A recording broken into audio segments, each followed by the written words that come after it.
రణమైన రుణమైన సమరమైన సంధైన రాజకీయమైన రాజీ అయినా సీమలో అంతా ఓపెన్ గా ఉంటుంది. కానీ ఇప్పుడు అదే సీమలో కడుపుకు కత్తులు కట్టుకొని కౌగిలించుకుంటూ రాజకీయాలు చేసే రోజులు వచ్చాయి.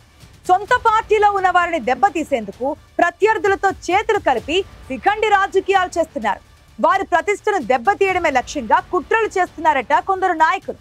అధికార పార్టీ నాయకులే ఇలాంటి కుట్రలు చేస్తుంటే అధినాయకత్వం ఏం చేస్తున్నట్లు?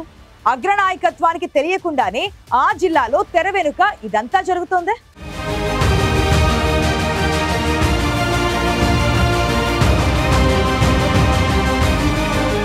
కడుపుకు కత్తులు కట్టుకుని కౌగులించుకోవడం అంటే ఏంటో ప్రస్తుతం ఉమ్మడి అనంతపురం జిల్లాలో కొందరు నాయకుల వ్యవహారాలు చూస్తే అర్థమవుతోంది. అనంతపురం జిల్లాలో రాజకీయాలంటే ముందుగా గుర్తొచ్చేది ఫ్యాక్షన్. ఒకప్పుడు వర్గ కక్షలు ఫ్యాక్షన్ గా మారి ఆ తర్వాత రాజకీయంగా రూపాంతరం చెందాయి. అయితే గతంలో ఎవరైనా ప్రత్యర్థిని ఢీకొట్టాలంటే ఎదుట ఎవరున్నా ఎంతటి వారైనా సరే నేరుగానే తలపడేవారు. తమ పంతాలకు ఎంతో మంది ప్రాణాలు కోల్పోయిన నాయకుల పౌరుషంలో, వారి వ్యవహార శైలిలో ఎక్కడా మార్పు రాలేదు. కానీ ఇప్పుడు కాలం మారింది. కాలంతో పాటు అనంతలో ఫ్యాక్షన్ రాజకీయాలు కూడా మారాయి.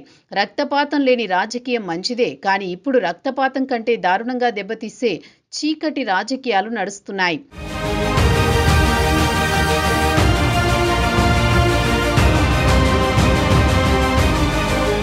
వాస్తవంగా ఎవరికైనా ప్రత్యర్థులు అవతలి పార్టీలో ఉంటారు. కానీ అనంతలో మాత్రం సొంత పార్టీలో గిట్టని వారు తయారయ్యారు. సొంత పార్టీలో నాయకులను దెబ్బతీయడానికి కొందరు అవలంబిస్తున్న తీరు చర్చనీయాంశంగా మారుతోంది. అనంతపురం జిల్లాలో గత 5 ఏళ్ల కాలంలో జరుగుతున్న రాజకీయాలు చూస్తే ఇది ఫేస్ టు ఫేస్ తేల్చుకునే సీమ గడ్డేనా అన్న అనుమానాలు వస్తున్నాయి.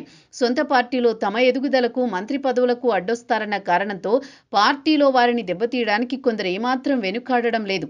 ఇందుకోసం అన్ని రకాల అస్త్రశస్త్రాలు ఉపయోగిస్తున్నారు. చివరికి ప్రత్యర్థులతో చేతులు కలిపేందుకు కూడా వెనుకాడడం లేదు. చీకటి రాజకీయాలకు ఉమ్మడి జిల్లాలో 3 నాయకులు బాగా ఇబ్బంది పడుతున్నారు. అందులో పరిటాల కుటుంబం ఒకటి. పరిటాల ఫ్యామిలీ గురించి ప్రత్యేకంగా చెప్పాల్సిన పనిలేదు. రాష్ట్రంలో ఒక గుర్తింపున్న కుటుంబం.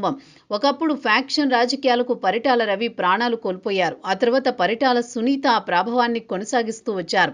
ఆమె ఒకసారి మంత్రి కూడా అయ్యారు.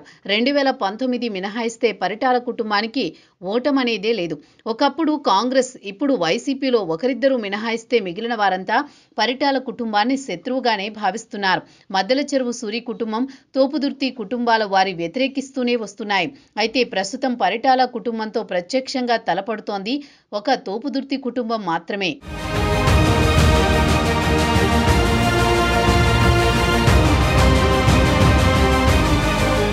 చిరకాల ప్రత్యర్థులెవరో తెలుసు కాబట్టి ఆ వారు వేరేగా ఉంటుంది. కానీ సొంత పార్టీలోనే కొందరు పరిటాల కుటుంబాన్ని టార్గెట్ చేస్తున్నట్లు స్పష్టంగా అర్థమవుతోంది. కొందరు కీలక నాయకులు పరిటాల సునీత ప్రతిష్ఠ దెబ్బతీయడం, పరిటాల శ్రీరామ్ ఎదుగుదలను అడ్డుకోవడం వంటివి చేస్తున్నట్టు తెలుస్తోంది. సునీత 2024 ఎన్నికల్లో 4వ సారి ఎమ్మెల్యేగా గెలిచారు. ఆమెకు ఖచ్చితంగా మంత్రి పదవి వస్తుందని ఊహించారు. అయితే 164 మంది ఎమ్మెల్యేలు గెలవడం, పైగా జిల్లాలో 14 మంది గెలవడంతో పోటీ ఎక్కువైంది. ఈ క్రమంలో క్యాస్ట్ ఈక్వేషన్స్ లో పరిటాల సునీతకు పదవి దక్కలేదు. అయినా మంత్రి పదవి రాలేదనే బాధ వారిలో పెద్దగా కనిపించలేదు. అయితే ఈ కుటుంబాన్ని పూర్తిగా దెబ్బతీయాలన్న లక్ష్యంతో కొందరు ఉన్నట్లు ఇటీవల పరిణామాలు చెబుతున్నాయి. రాప్తాడులో పరిటాల సునీతను, అలాగే పరిటాల శ్రీరామ్ను, ధర్మవరంలో దెబ్బతీయడానికి సొంత పార్టీలోనే కొందరు నాయకులు కీలకంగా పనిచేస్తున్నట్టు తెలుస్తోంది. ఇటీవల పాపంపేట వివాదం కానీ, ధర్మవరంలో వసూళ్లనే ప్రచారంలో సొంత పార్టీ నాయకుల పాత్ర ఎక్కువగా ఉన్నట్టు అర్థమవుతోంది. ప్రధానంగా ఈ కుటుంబాన్ని టార్గెట్ చేసిన వారిలో 3 నాయకుల పేర్లు బలంగా వినిపిస్తున్నాయి.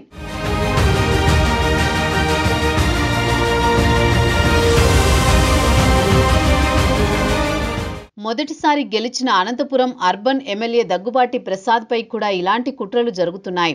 వాస్తవంగా దగ్గుబాటిది రాప్తాడు మండలం బండ్లమీదపల్లి. అయినా అనంతపురం అర్బన్ టికెట్ సాధించుకున్నారు. మాజీ ఎమ్మెల్యే ప్రభాకర్ చౌదరి ఓపెన్ గానే ఆయన్ని వ్యతిరేకించారు. అయితే అధిష్టానం జోక్యంతో అంతా సర్దుకుంది. మిగిలిన వారంతా సపోర్ట్ చేయడంతో దగ్గుబాటి ప్రసాద్ విజయం సాధించారు. అయితే ఎన్నికల సమయంలో కొందరు నాయకులు వైసీపీతో చేతులు కలిపి దగ్గుబాటిని ఓడించాలని చూశారు. కానీ అవేమీ అంత అంత వర్కౌట్ కాలేదు. ఆ తర్వాత ఎమ్మెల్యేగా గెలిచిన తర్వాత ఆయనపై జరుగుతున్న కుట్రలు అన్నీ ఇన్ని కావు. ఆయన అనుచరులే అక్రమ వసూళ్లు చేస్తున్నారంటూ ప్రచారం చేశారు. ఇందులో వాస్తవం ఎంత అన్నది పక్కన పెడితే ఈ ప్రచారం వెనుక వైసీపీతో పాటు సొంత పార్టీలోని కొందరు నాయకుల పాత్ర ఎక్కువగా ఉన్నట్టు తెలుస్తోంది. దగ్గుపాటి అందరికీ ప్రాధాన్యం ఇవ్వడం లేదని చాలా మంది కక్ష పెంచుకున్నారు. పార్టీలోనే కొందరు వైసీపీతో చేతులు కలిపి కుట్రలు చేస్తున్నట్టు అధిష్టానం దృష్టికి కూడా తీసుకువెళ్లారు దగ్గుపాటి. అనుభవం లేకపోవడంతో వీటిని ఎదుర్కోవడం ఈయనకు చాలా కష్టంగా మారింది. ఇటీవల ఆడియో వ్యవహారాన్ని రచ్చ చేయడంలోనూ సొంత పార్టీ నేతల పాత్ర ఉందని చెబుతున్నారు.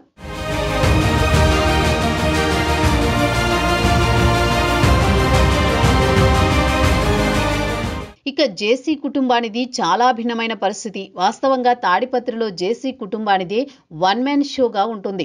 ప్రత్యర్థి కేతిరెడ్డి పెద్దారెడ్డితో ఈ ఫ్యామిలీ ఫైటింగ్ ఎప్పుడూ కొనసాగుతూ ఉంటుంది. ఇందులో ఎక్కడా రాజీ ఉండదు. ఈ క్రమంలో జేసీ ప్రభాకర్ రెడ్డి, ఆయన కుమారుడు అమిత్ రెడ్డి, సోదరుడు దివాకర్ రెడ్డి చాలాసార్లు ఇబ్బందులు ఎదుర్కొన్నారు. ప్రతిపక్షంలో ఉన్న సమయంలో వారు పడ్డన్ని కష్టాలు జిల్లాలో మరెవరూ పడలేదనే చెప్పాలి.